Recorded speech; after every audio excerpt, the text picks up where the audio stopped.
ನಮಸ್ಕಾರ ವೀಕ್ಷಕರೇ. ಇದು ದಣಿದು ಕುಳಿತುಕೊಳ್ಳುವ ಸಮಯವಲ್ಲ, ಬದಲಾಗಿ ಎಚ್ಚೆತ್ತುಕೊಳ್ಳಬೇಕಾದ ಸಮಯ. ಇದು ಬಿಜೆಪಿಯ ಘೋಷವಾಕ್ಯ. ಪ್ರತಿ ಚುನಾವಣೆ, ಪ್ರತಿ ವೇದಿಕೆ ಮತ್ತು ಪ್ರತಿ ವರ್ಷ ನಮಗೆ ಹೊಸ ಭರವಸೆಗಳನ್ನು ಈ ರೀತಿಯಲ್ಲಿ ನೀಡಲಾಗ್ತಾ ಇದೆ. ಆದರೆ ಹಳೆಯ ಭರವಸೆಗಳು ಏನಾದವು? ನಾವು ಯಾವತ್ತಾದರೂ ನಮ್ಮ ಸಂಸದರನ್ನ, ಶಾಸಕರನ್ನ ಅಥವಾ ಆಳುವ ಸರ್ಕಾರವನ್ನ ಯಾವತ್ತಾದರೂ ಪ್ರಶ್ನೆ ಮಾಡಿದವ? ಇಲ್ಲ. ನಮಗೆ ಯಾಕೆ ಈ ಉಸಾಬರಿ ಅಂತೇಳಿ ಸುಮ್ಮನಾಗಿ ಬಿಡ್ತೇವೆ. ಪ್ರಜಾಪ್ರಭುತ್ವ ವ್ಯವಸ್ಥೆಯಲ್ಲಿ ನಾವು ಆಯ್ಕೆ ಮಾಡಿರುವಂತಹ ಜನಪ್ರತಿನಿಧಿಯನ್ನ, ಸರ್ಕಾರವನ್ನ ಪ್ರಶ್ನಿಸುವಂತಹ ಅಧಿಕಾರವನ್ನು ನಾವು ಹೊಂದಿದ್ದೇವೆ. ಅದು ನಮ್ಮ ಜವಾಬ್ದಾರಿ ಅನ್ನುವುದನ್ನು ಕೂಡ ನಾವು ಮರೆತು ಬಿಟ್ಟಿದ್ದೇವೆ. ಕರ್ನಾಟಕ ರಾಜ್ಯದ ಕುರಿತಾಗಿ ಕಳೆದ ಸಂಚಿಕೆಯಲ್ಲಿ ನಾವು 2025 ಮರೆಯಬಾರದ ವರ್ಷ ಅಂತ ಹೇಳಿ ಆಡಳಿತ ಪಕ್ಷ ಮತ್ತು ವಿರೋಧ ಪಕ್ಷದ ಜವಾಬ್ದಾರಿಯ ಕುರಿತಾಗಿ ಮಾತನಾಡಿದ್ವು. ಇವತ್ತು ಕೇಂದ್ರ ಸರ್ಕಾರ ಯಾವ ಭರವಸೆಗಳನ್ನ ಕೊಟ್ಟಿತ್ತು, ಆ ಭರವಸೆಗಳು ಏನಾದವು ಎನ್ನುವುದರ ಕುರಿತಾಗಿ ಮಾತನಾಡೋಣ. ಬಿಜೆಪಿ ಸ್ವತಂತ್ರವಾಗಿ 10 ವರ್ಷದಿಂದ ಕೇಂದ್ರದಲ್ಲಿ ಆಡಳಿತವನ್ನ ಸತತವಾಗಿ ನಡೆಸಿದೆ. ಈಗ ಬಿಜೆಪಿ ನೇತೃತ್ವದ NDA ಅಧಿಕಾರವನ್ನು ನಡೆಸ್ತಾ ಇದೆ. ಪ್ರಧಾನಿ ಮೋದಿ ಅವರು ಸತತವಾಗಿ 3ನೇ ಅವಧಿಗೆ ಪ್ರಧಾನಿಯಾಗಿ ಕಾರ್ಯವನ್ನು ನಿರ್ವಹಿಸ್ತಾ ಇದ್ದಾರೆ. ಅಂದ್ರೆ 12 ವರ್ಷದಿಂದ ಕೇಂದ್ರದಲ್ಲಿ ನರೇಂದ್ರ ಮೋದಿ ಅವರು ಪ್ರಧಾನಿಯಾಗಿ ಕೆಲಸವನ್ನ ಮಾಡ್ತಾ ಇದ್ದಾರೆ. ಅದು 2014ರ ಲೋಕಸಭಾ ಚುನಾವಣಾ ಸಮಯ. ಒಳ್ಳೆಯ ದಿನಗಳು ಬರಲಿವೆ ಎನ್ನುವಂತಹ ಘೋಷಣೆ ದೇಶವ್ಯಾಪಿ ಗಮನವನ್ನು ಸೆಳೆದಿದೆ. आप जरा मुझे बताइए आज का दिन कैसा लग रहा है?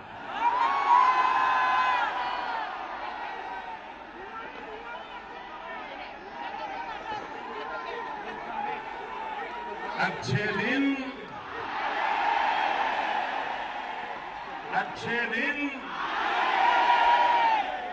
वाह. ಈ ವಿಡಿಯೋ ನೋಡಿದ ತಕ್ಷಣ ನಮ್ಮೊಳಗೆ ಹೊಸ ದಿನಗಳು ಬರಲಿವೆ ಅಂತ ಹೇಳಿ ಖುಷಿ ಕೂಡ ಮೂಡಿತ್ತು. ಹೊಸ ದಿನಗಳು ಬರ್ತವೆ ಅಂತ ಹೇಳಿದ್ರೆ, ಒಳ್ಳೇದಾಗುತ್ತೆ ಅಂತ ಹೇಳಿದ್ರೆ ಯಾರಾದರೂ ವಿರೋಧ ಮಾಡಲಿಕ್ಕೆ ಸಾಧ್ಯ ಇದೆಯಾ? ಇಲ್ಲ ಅಲ್ವಾ? ಈ ಒಳ್ಳೆಯ ದಿನಗಳಿಗಾಗಿಯೇ ದೇಶದ ಮತದಾರರು ಭಾರೀ ಬಹುಮತದಿಂದ ಭಾರತೀಯ ಜನತಾ ಪಕ್ಷಕ್ಕೆ ಬಹುಮತವನ್ನು ನೀಡಿ ಗೆಲ್ಲಿಸಿದ್ರು. ಭಾರತದ ಹಣವನ್ನ ಲೂಟಿ ಮಾಡಿ ವಿದೇಶಿ ಬ್ಯಾಂಕ್ನಲ್ಲಿ ಇಡಲಾಗಿದೆ. ಆ ಹಣವನ್ನ ನಾವು ತಂದ್ರೆ ಭಾರತದ ಪ್ರತಿಯೊಬ್ಬ ಬಡವನಿಗೆ ಉಚಿತವಾಗಿ 15ರಿಂದ 20 ಲಕ್ಷ ರೂಪಾಯಿ ಕೊಡಬಹುದು ಅನ್ನುವಂತಹ ಕನಸನ್ನ ಅವರು ನಮಗೆ ತೋರಿಸಿದ್ರು. ಸೇವಾ ಮನೋಭಾವದಿಂದ ಕೆಲಸ ಮಾಡಬೇಕು ಎನ್ನುವಂಥದ್ದನ್ನು ಕೂಡ ಅವರು ನಮಗೆ ಹೇಳಿದ್ರು. ಆದರೆ ಒಳ್ಳೆಯ ದಿನಗಳು ಈ ದೇಶದ ಮತದಾರನಿಗೆ ಬರಲಿಲ್ಲ, ಬಂದಿದ್ದು ಬಿಜೆಪಿಗೆ.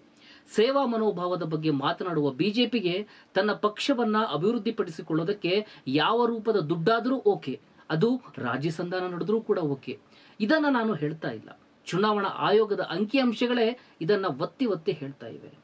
ಏನು ಅಂತ ಹೇಳಿದ್ರೆ, 2024-25ರ ಹಣಕಾಸು ವರ್ಷದಲ್ಲಿ ಭಾರತೀಯ ಜನತಾ ಪಕ್ಷಕ್ಕೆ 959 ಕೋಟಿ ರೂಪಾಯಿಯಷ್ಟು ಚುನಾವಣಾ ನಿಧಿ ಬಂದಿದೆ ಅಂತೇಳಿ ಚುನಾವಣಾ ಆಯೋಗದ ಅಂಕಿಅಂಶಗಳು ಹೇಳ್ತಾ ಇದ್ದಾವೆ.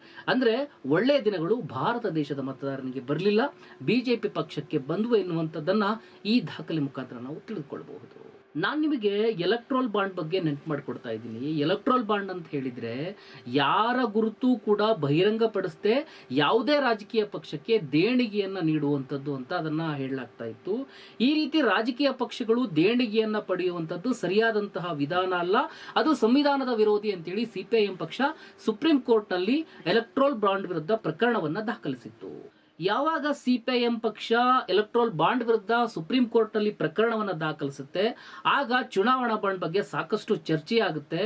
ಈ ವೇಳೆ ಸುಪ್ರೀಂ ಕೋರ್ಟ್ನ ಆದೇಶದ ಅಂಕಿಅಂಶಗಳು ಹೊರಬಿದ್ದಾಗ ಬಿಜೆಪಿ ಪಕ್ಷ ಬರೋಬ್ಬರಿ 60,000 ಕೋಟಿ ರೂಪಾಯಿಯಷ್ಟು ಚುನಾವಣಾ ಬಾಂಡ್ ಅಂತ ನಾವೇನ್ ಕರಿತೀವಿ, ಅಂದ್ರೆ ಎಲೆಕ್ಟ್ರೋಲ್ ಬಾಂಡ್ ಅಂತ ನಾವೇನ್ ಕರಿತೀವಿ, ಆ ರೂಪದೊಳಗಡೆ ಹಣವನ್ನ ದೇಣಿಗೆಯಾಗಿ ಪಡೆದಿತ್ತು ಎನ್ನುವಂತಹ ಆತಂಕಕಾರಿ ಅಂಶಗಳು ಬಯಲಿಗೆ ಬಂದಿದ್ದವು. ಎಲೆಕ್ಟ್ರೋಲ್ ಬಾಂಡ್ ಅನ್ನ ಭಾರತದ ಸುಪ್ರೀಂ ಕೋರ್ಟ್ 2024ರ ಫೆಬ್ರವರಿಯಲ್ಲಿ ಅಸಂವಿಧಾನಿಕ ಅಂತೇಳಿ ಘೋಷಣೆಯನ್ನ ಮಾಡುತ್ತೆ. ಯಾಕೆ ಅಂತ ಹೇಳಿದ್ರೆ, ಇದು ಮತದಾರರ ಮಾಹಿತಿ ಹಕ್ಕನ್ನ ಉಲ್ಲಂಘನೆ ಮಾಡುತ್ತೆ ಮತ್ತು ರಾಜಕೀಯ ದೇಣಿಗೆಗಳಲ್ಲಿ ಪಾರದರ್ಶಕತೆ ಇಲ್ಲದೆ ಇರತಕ್ಕಂತಹ ಮುಕ್ತ ಮತ್ತು ನ್ಯಾಯಸಮ್ಮತ ಚುನಾವಣೆಗಳಿಗೆ ಇದು ವಿರುದ್ಧವಾಗಿದೆ ಅನ್ನುವಂತಹ ಹೇಳಿಕೆಯನ್ನ ಸುಪ್ರೀಂ ಕೋರ್ಟ್ ಅಲ್ಲಿ ನೀಡುತ್ತೆ. ಈ ಆರ್ಥಿಕ ಕೊಡುಗೆಗಳನ್ನು ನೋಡಿದ್ರೆ ರಾಜಕೀಯ ಪಕ್ಷವಾಗಿರುವಂತಹ ಭಾರತೀಯ ಜನತಾ ಪಕ್ಷಕ್ಕೆ ಒಳ್ಳೆ ದಿನಗಳು ಖಂಡಿತವಾಗಿ ಬಂದಿದ್ದಾವೆ.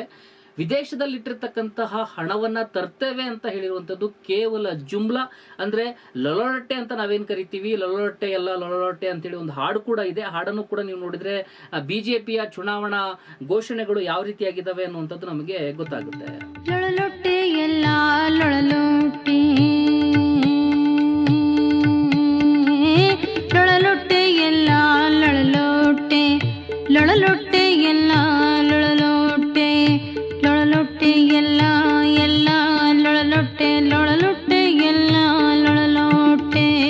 ब्लैक मनी की बात छिड़ी, ब्लैक मनी भी मुद्दा बना हुआ है। माना आप कह रहे हैं कि हमने तो एसआईटी बना दी थी, हम एक्शन ले रहे हैं और पूरी कार्रवाई हो रही है और काला धन आएगा, लेकिन जो चुनावी भाषण में प्रधानमंत्री ने बात कही उसको वो बार बार दोहरा रहे हैं कि 15 लाख रुपए अकाउंट में क्यों नहीं आ रहे। देखिए, ये जुमला है। किसी के अकाउंट में 15 लाख रुपया कभी नहीं जाता, वो उनको भी मालूम है और आपको भी मालूम है और देश की जनता को भी मालूम है। ಪ್ರಧಾನಮಂತ್ರಿ ಮೋದಿಯವರು ಒಮ್ಮೆ ಭಾಷಣದಲ್ಲಿ ಹೀಗೆ ಹೇಳಿದ್ರು, ಏನು ಅಂತ ಹೇಳಿದ್ರೆ, ನಾನು ತಿನ್ನಲ್ಲ ಬೇರೆಯವ್ರನ್ನು ಕೂಡ ತಿನ್ನೋದಕ್ಕೆ ಬಿಡೋದಿಲ್ಲ ಅಂತ ಹೇಳಿ. ಆ ವಿಡಿಯೋ ನೋಡ್ಕೊಂಡ್ ಬರೋಣ ಬನ್ನಿ. कौन कहता है भ्रष्टाचार करने की जरूरत होती है? भाइयों बहनों, मेरा मंत्र है, न खाता हूं न खाने दूंगा. ಹೌದು, ಈ ವಿಡಿಯೋ ಸಾಕಷ್ಟು ಸದ್ದು ಮಾಡಿದ್ದು. ಆದರೆ ಇದು ಕೂಡ ಲೊಳಲಟ್ಟೆ ಅಂತ ಹೇಳಿ ಗೊತ್ತಾಗಿದ್ದು ಯಾವಾಗ ಅಂತ ಹೇಳಿದ್ರೆ, ಕೇಂದ್ರ ಸಚಿವ ಜಿತನ್ ರಾಮ್ ಮಾಂಜಿ ಅವರು ನೀಡಿರ್ತಕ್ಕಂತಹ ಹೇಳಿಕೆಯಿಂದ. ಅವರು ಒಂದ್ ಕಡೆ ಹೇಳ್ತಾರೆ, ದೇಶದ ಪ್ರತಿಯೊಬ್ಬ ಸಂಸದ ಶಾಸಕ ಅಭಿವೃದ್ಧಿ ನಿಧಿಯಿಂದ ಕಮಿಷನ್ ಅನ್ನ ಪಡಿತಾರೆ, ಎಲ್ಲೋ ಒಂದಿಬ್ರು ಸಂಸದರು ಶಾಸಕರು ಪಡಿದೇ ಇರಬಹುದು ಎನ್ನುವಂತಹ ಹೇಳಿಕೆ ದೊಡ್ಡ ವಿವಾದವನ್ನ ಸೃಷ್ಟಿ ಮಾಡಿತ್ತು. ಈಗ ಸದ್ಯ ಬಿಜೆಪಿ ಬಹಳಷ್ಟು ರಾಜ್ಯಗಳಲ್ಲಿ ಆಡಳಿತವನ್ನ ನಡೆಸ್ತಾ ಇದೆ. ಅಲ್ಲಿರುವಂತಹ ಶಾಸಕರು ಸಂಸದರು ಭ್ರಷ್ಟಾಚಾರದಲ್ಲಿ ಭಾಗಿಯಾಗಿದ್ದಾರೆ ಎನ್ನುವಂಥದ್ದನ್ನ ಮಾಂಜಿಯವರ ಹೇಳಿಕೆ ಸೂಚಿಸ್ತಾ ಇದೆ ಅಂತ ಅನಿಸ್ತಾ ಇದೆ. ಇದಷ್ಟೇ ಅಲ್ಲ, ಬಿಜೆಪಿ ಸೇರಿದಂತಹ ಬಳಿಕ ಭ್ರಷ್ಟಾಚಾರದ ಆರೋಪವನ್ನು ಎದುರಿಸ್ತಾ ಇದ್ದಂತಹ ಸುಮಾರು 25 ವಿರೋಧ ಪಕ್ಷದ ನಾಯಕರೇನಿದ್ದಾರೆ, ಅದರಲ್ಲಿ 23 ಜನರಿಗೆ ಕಾನೂನಿನಿಂದ ಬಿಡುಗಡೆ ಸಿಕ್ಕಿದೆ, ಅಂದ್ರೆ ಕಾನೂನಿನಿಂದ ರಿಲೀಫ್ ಸಿಕ್ಕಿದೆ ಅನ್ನುವಂಥದ್ದನ್ನು ನಾವಿಲ್ಲಿ ಗಮನಿಸಬಹುದು. ಕಳೆದ ಬಾರಿಯ ಚುನಾವಣೆಯೊಳಗಡೆ ವಿರೋಧ ಪಕ್ಷದ ನಾಯಕರನ್ನ ಟಾರ್ಗೆಟ್ ಮಾಡಿ ಅವ್ರ ಮೇಲೆ ಇಡಿ ಬೇರೆ ಬೇರೆ ರೀತಿಯಾಗಿರ್ತಕ್ಕಂತಹ ದಾಳಿಯನ್ನ ನಡೆಸಿ ಕೊನೆಗೆ ಅವರ ಮೇಲೆ ಪ್ರಕರಣವನ್ನ ದಾಖಲಿಸಿ ಅವರು ಹಣವನ್ನ ತಿಂದಿದ್ದಾರೆ, ಭ್ರಷ್ಟಾಚಾರವನ್ನ ಮಾಡಿದ್ದಾರೆ ಎನ್ನುವಂಥದ್ದು ಎಲ್ಲವೂ ಕೂಡ ಚರ್ಚೆಗೆ ಬಂದ ನಂತರದೊಳಗಡೆ ಅವರು ಕೊನೆಗೆ ಬಿಜೆಪಿಗೆ ಸೇರ್ತಾರೆ. ಬಿಜೆಪಿಗೆ ಸೇರಿದ ನಂತರ ಅವರು ಪರಿಶುದ್ಧ ಆಗ್ತಾರೆ ಅಂತೇಳಿ ಒಂದು ವಾಷಿಂಗ್ ಮಿಷಿನ್ ರೀತಿಯೊಳಗಡೆ, ಅಂದ್ರೆ ಯಾರೆಲ್ಲ ಬಿಜೆಪಿಗೆ ಬಂದ ತಕ್ಷಣ ಹೆಂಗೆ ಸ್ವಚ್ಛ ಆಗ್ತಾರೆ ಅನ್ನುವಂತಹ ಒಂದು ವಾಷಿಂಗ್ ಮಿಷಿನ್ ಚಿತ್ರವೂ ಕೂಡ ಆ ಸಂದರ್ಭದಲ್ಲಿ ಓಡಿರುವಂತದ್ದನ್ನು ನಾವಿಲ್ಲಿ ಗಮನಿಸಬಹುದು.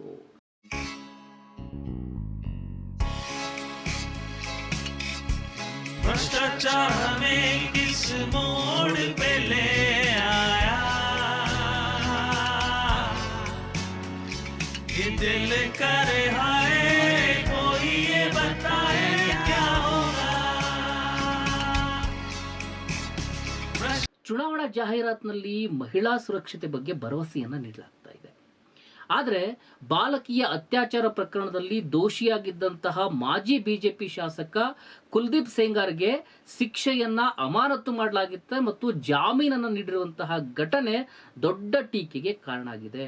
ಮತ್ತೊಂದೆಡೆ ಡೇರಾ ಸಚ್ಚಾ ಸೌಧ ಮುಖ್ಯಸ್ಥ ಏನಿದ್ದಾರೆ ಗುರ್ಮಿತ್ ರಾಮ್ ರಹೀಂ ಅಂತೇಳಿ, ಆತನಿಗೆ ಪದೇ ಪದೇ ಪೆರೋಲ್ ಅನ್ನ ನೀಡಲಾಗ್ತಾ ಇದೆ. ಈ ವ್ಯಕ್ತಿ ಅತ್ಯಾಚಾರದ ಆರೋಪವನ್ನ ಎದುರಿಸ್ತಾ ಇರತಕ್ಕಂತಹ ವ್ಯಕ್ತಿ. ಬರೋಬ್ಬರಿ ಗುರ್ಮಿತ್ ರಾಮ್ ರಹೀಂ ಸಿಂಗಿಗೆ 15 ಬಾರಿ ಪೆರೋಲ್ ಅನ್ನ ನೀಡಲಾಗಿದೆ. ಮಹಿಳೆಯರನ್ನ ರಕ್ಷಣೆ ಮಾಡ್ತೀವಿ, ಮಹಿಳೆಯರ ಸುರಕ್ಷತೆಗೆ ಭರವಸೆಯನ್ನ ಕೊಡ್ತೀವಿ ಅಂತ ಹೇಳಿ ಜಾಹೀರಾತನ್ನ ಕೊಟ್ಟಂತಹ ಬಿಜೆಪಿ ಮಹಿಳೆಯರ ಸುರಕ್ಷತೆಗೆ ಗಮನವನ್ನ ಕೊಡಬೇಕಾಗಿತ್ತು. ಆದ್ರೆ ಅದು ಬಿಟ್ಟು ಇಲ್ಲಿ ಅತ್ಯಾಚಾರಿಗಳ ಜೊತೆ, ವಂಚಕರ ಜೊತೆ ನಿಂತ್ಕೊಂಡಿರುವಂತದ್ದು ಗೊತ್ತಾಗ್ತಾ ಇದೆ. ಈ ದೇಶದ ಭವಿಷ್ಯವಾಗಿರ್ತಕ್ಕಂತಹ ಮಕ್ಕಳ ಬಗ್ಗೆ ನಾವೀಗ ಮಾತಾಡೋಣ. 2014ರಿಂದ 2024 ನಡುವೆ ದೇಶಾದ್ಯಂತ 79,441 ಸರ್ಕಾರಿ ಶಾಲೆಗಳನ್ನು ಮುಚ್ಚಲಾಗಿದೆ. ಇದೇ ಅವಧಿಯಲ್ಲಿ ಖಾಸಗಿ ಶಾಲೆಗಳ ಸಂಖ್ಯೆ 14% ಹೆಚ್ಚಾಗಿದೆ. ಅಂದ್ರೆ ಕೇಂದ್ರ ಸರ್ಕಾರ ಕಳೆದ 10 ವರ್ಷದ ಅವಧಿಯೊಳಗಡೆ ಸರ್ಕಾರಿ ಶಾಲೆಗಳನ್ನ ಮುಚ್ಚಿ ಖಾಸಗಿ ಶಾಲೆಗಳನ್ನ ತೆರೆಯೋದಕ್ಕೆ ಹೆಚ್ಚಿನ ಅವಕಾಶವನ್ನ ಕೊಡ್ತಾ ಇದೆ ಅನ್ಲಿಕ್ಕೆ ಈ ಅಂಕಿಅಂಶ ಸಾಕು ಅಂತ ಅನ್ಸುತ್ತೆ. ಅದರ ಜೊತೆಗೆ ಶಿಕ್ಷಣದ ಸಮಾನತೆಯ ಕುರಿತಾಗಿರ್ತಕ್ಕಂತಹ $1 ಮಿಲಿಯನ್ ಪ್ರಶ್ನೆಗಳು ಕೂಡ ಈಗ ಎದ್ದೇಳ್ತಾ ಇದಾವೆ. ಈ ರೀತಿ ಇವರು ಖಾಸಗಿ ಶಾಲೆಗೆ ಹೆಚ್ಚೆಚ್ಚು ಅವಕಾಶವನ್ನ ಕೊಡ್ತಾ ಹೋದ್ರೆ ಅದು ಎಲ್ಲಿಂದ ಶಾಲೆ ಒಳಗಡೆ ಸಮಾನತೆ ಬರ್ಲಿಕ್ಕೆ ಸಾಧ್ಯ ಆಗುತ್ತೆ, ಶಿಕ್ಷಣದೊಳಗಡೆ ಸಮಾನತೆ ಎಲ್ಲಿ ಬರ್ಲಿಕ್ಕೆ ಸಾಧ್ಯ ಆಗುತ್ತೆ ಎನ್ನುವಂತಹ $1 ಮಿಲಿಯನ್ ಪ್ರಶ್ನೆಗಳು ಹೇಳುವಂಥದ್ದು ಸಹಜ. ಇದರಿಂದಾಗಿಯೇ ಉನ್ನತ ಶಿಕ್ಷಣದ ಮಟ್ಟ ಕುಸಿತಾ ಇದೆ. NEP ಹೆಸರೊಳಗಡೆ ಅವರು ಶಿಕ್ಷಣದ ಖಾಸಗೀಕರಣವನ್ನ ಮತ್ತಷ್ಟು ಗಟ್ಟಿಗೊಳಿಸುವಂತಹ ಕೆಲಸವನ್ನ ಮಾಡ್ತಾ ಇದ್ದಾರೆ. ಕೋಮುವಾದದ ವಿಚಾರಗಳನ್ನ ಪಠ್ಯಕ್ರಮಗಳೊಳಗೆ ತುಂಬುವಂತಹ ಕೆಲಸವನ್ನ ಮಾಡಲಾಗ್ತಾ ಇದೆ. ಸಂಶೋಧನಾ ಶಿಕ್ಷಣಕ್ಕೆ ಅನುದಾನವನ್ನ ಕೊಡ್ತಾ ಇಲ್ಲ. ಅಧ್ಯಾಪಕರ ಖಾಲಿ ಹುದ್ದೆಗಳು ಸಾಕಷ್ಟಿದಾವೆ ದೇಶದೊಳಗಡೆ.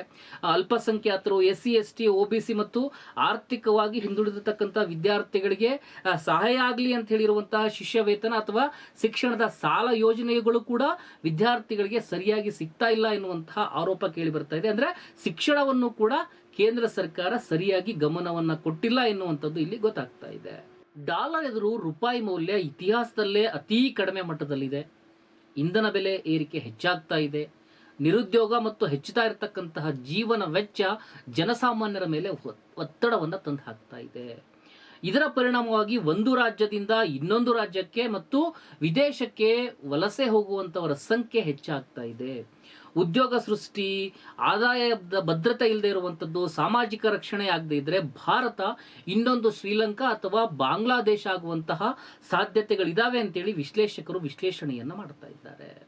ಭಾಷಣಗಳು ನಮ್ಮ ಹೊಟ್ಟೆಯನ್ನ ತುಂಬಿಸೋದಿಲ್ಲ ಅನ್ನುವಂಥದ್ದು ಇಲ್ಲಿ ಸ್ಪಷ್ಟವಾಗಿ ಗೊತ್ತಾಗ್ತಾ ಇದೆ. ಅಂದ್ರೆ ಒಳ್ಳೆಯ ದಿನಗಳು ಬರ್ತವೆ, ವಿದೇಶದಲ್ಲಿರ್ತಕ್ಕಂಥ ಹಣವನ್ನ ತಂದು ಕೊಡ್ತೀನಿ, ವರ್ಷಕ್ಕೆ 2 ಕೋಟಿ ಉದ್ಯೋಗವನ್ನ ಸೃಷ್ಟಿ ಮಾಡ್ತೀನಿ ಅಂತ ಹೇಳಿ ಅವ್ರು ಏನು ಭಾಷಣವನ್ನ ಮಾಡಿದ್ರು, ಆ ಭಾಷಣಗಳಿಂದ ನಮಗೆ ಹೊಟ್ಟೆ ತುಂಬಲಿಲ್ಲ, ನಮಗೆ ಒಳ್ಳೆ ದಿನಗಳು ಕೂಡ ಬರಲಿಲ್ಲ, ಉದ್ಯೋಗವೂ ಕೂಡ ಸಿಗ್ಲಿಲ್ಲ, ನಮ್ಮ ಖಾತೆಗೆ ಬಂದು 15 ಲಕ್ಷ ರೂಪಾಯಿ ಹಣವೂ ಕೂಡ ಬೀಳಲಿಲ್ಲ ಅನ್ನುವಂಥದ್ದು ಸ್ಪಷ್ಟ ಆಗ್ತಾ ಇದೆ. ಹಾಗಾಗಿ ಭಾಷಣಗಳಿಗಿಂತ ಆಡಳಿತದ ಫಲಿತಾಂಶ ಏನಾಗಿದೆ ಅನ್ನುವಂಥದ್ದನ್ನ ನಾವು ಮುಖ್ಯವಾಗಿ ಗಮನಿಸಬೇಕಾಗಿದೆ. ಅವರ ಆಡಳಿತದಲ್ಲಿ ಫಲಿತಾಂಶವನ್ನ ತರದೆ ಬರೀ ಭಾಷಣವನ್ನ ಮಾಡ್ಕೊಂಡು ಹೋಗ್ತಾ ಇದ್ರೆ ಭಾಷಣದಿಂದಾಗಿ ವಿಶ್ವಗುರುವೂ ಆಗ್ಲಿಕ್ಕೆ ಸಾಧ್ಯ ಆಗಿಲ್ಲ, ಆರ್ಥಿಕವಾಗಿಯೂ ಕೂಡ ನಾವು ಮೇಲೆ ಬರ್ಲಿಕ್ಕೆ ಸಾಧ್ಯ ಇಲ್ಲ ಅನ್ನುವಂಥದ್ದನ್ನ ಆಡಳಿತ ನಡೆಸ್ತಾ ಇರುವಂತವ್ರು ಅರ್ಥವನ್ನ ಮಾಡ್ಕೊಳ್ಬೇಕಾಗಿದೆ. ನಾವಿಲ್ಲಿ ಪ್ರಮುಖವಾಗಿ ನೋಡ್ಬೇಕಾಗಿದ್ದು ಏನು ಅಂತ ಹೇಳಿದ್ರೆ, ನೆಲಮಟ್ಟದ ಅಭಿವೃದ್ಧಿಗೆ ಆದ್ಯತೆಯನ್ನ ನೀಡಿ ಅಂತೇಳಿ ನಾವು ಸರ್ಕಾರವನ್ನ ಕೇಳಬೇಕಾಗಿದೆ. ಯಾಕಂತ ಹೇಳಿದ್ರೆ ನಾವು ಮತವನ್ನ ಕೊಟ್ಟಿದ್ದೇವೆ, ಅದು ಕೇಂದ್ರ ಸರ್ಕಾರವೇ ಆಗಿರ್ಲಿ, ರಾಜ್ಯ ಸರ್ಕಾರವೇ ಆಗಿರ್ಲಿ, ನೆಲಮಟ್ಟದ ಅಭಿವೃದ್ಧಿಗೆ ನೀವು ಆದ್ಯತೆಯನ್ನ ಕೊಡಿ, ನೀವು ಗ್ರಾಮೀಣ ಪ್ರದೇಶಗಳನ್ನು ಅಭಿವೃದ್ಧಿ ಮಾಡಿ, ನಿರುದ್ಯೋಗ ಸಮಸ್ಯೆಯನ್ನ ನಿವಾರಣೆ ಮಾಡಿ, ಶಿಕ್ಷಣಕ್ಕೆ ಹೆಚ್ಚಿನ ಅವಕಾಶವನ್ನ ಕೊಡಿ, ಆಹಾರಕ್ಕಾಗಿ ಒಂದು ಭದ್ರತೆಯಾಗಿರ್ತಕ್ಕಂಥ ಒಂದು ವ್ಯವಸ್ಥೆಯನ್ನ ಮಾಡಿ, ಆರೋಗ್ಯದ ವ್ಯವಸ್ಥೆಯನ್ನ ಎಲ್ಲರಿಗೂ ಸಿಗೋ ರೀತಿಯೊಳಗಡೆ ಸಾರ್ವಜನಿಕವಾಗಿ ಕೊಡೋದಕ್ಕೆ ಸಾಧ್ಯ ಆಗಬೇಕು. ಆ ಮುಖಾಂತರ ಆದ್ರೆ ಮಾತ್ರ, ಅಂದ್ರೆ ನೆಲಮಟ್ಟದ ಅಭಿವೃದ್ಧಿ ಆದ್ರೆ ಮಾತ್ರ ಭಾರತ ದೇಶವು ಕೂಡ ಬದಲಾವಣೆ ಆಗ್ಲಿಕ್ಕೆ ಸಾಧ್ಯ ಆಗುತ್ತೆ, ನಮ್ಮ ರಾಜ್ಯವೂ ಕೂಡ ಬದಲಾವಣೆ ಆಗ್ಲಿಕ್ಕೆ ಸಾಧ್ಯ ಆಗುತ್ತೆ. ಇದನ್ನ ಕೇಳುವಂತಹ ಜವಾಬ್ದಾರಿ ಮತದಾರರ ಮೇಲಿದೆ ಅನ್ನುವಂಥದ್ದನ್ನ ಯಾರೂ ಕೂಡ ಮರಿಬಾರದು ಅಂತ ಹೇಳ್ತಾ ಈ ಸ್ಟೋರಿಯನ್ನ ಮುಗಿಸ್ತಾ ಇದ್ದೇನೆ. ನೀವಿನ್ನು ನಮ್ಮ ಚಾನಲ್ ಅನ್ನ ಸಬ್ಸ್ಕ್ರೈಬ್ ಮಾಡಿಲ್ಲ ಅಂತ ಹೇಳಿದ್ರೆ ಕೂಡಲೇ ಸಬ್ಸ್ಕ್ರೈಬ್ ಮಾಡಿ, ಮತ್ತೆ ಪಕ್ಕದಲ್ಲಿ ಜಾಯಿನ್ ಅನ್ನುವಂತ ಒಂದು ಆಪ್ಷನ್ ಕೂಡ ಇದೆ. ನೀವು ಅದನ್ನ ಕ್ಲಿಕ್ ಮಾಡಿದ್ರೆ ಅಲ್ಲಿ ನಿಮಗೆ ಪೋಷಕ, ಸಹಯಾನಿ, ಒಡನಾಡಿ ಅಂತ ಹೇಳಿ 3 ಆಯ್ಕೆಗಳು ಕಾಣ್ತವೆ. ಆ 3 ಆಯ್ಕೆಗಳಲ್ಲಿ ನೀವು ಯಾವ್ದನ್ನಾದ್ರೂ ಕೂಡ ಒಂದನ್ನು ಆಯ್ಕೆ ಮಾಡಿಕೊಂಡು ನಮ್ಮ ಮೀಡಿಯಾಕ್ಕೆ ದೇಣಿಗೆಯನ್ನ ಕೊಡಬಹುದಾಗಿದೆ.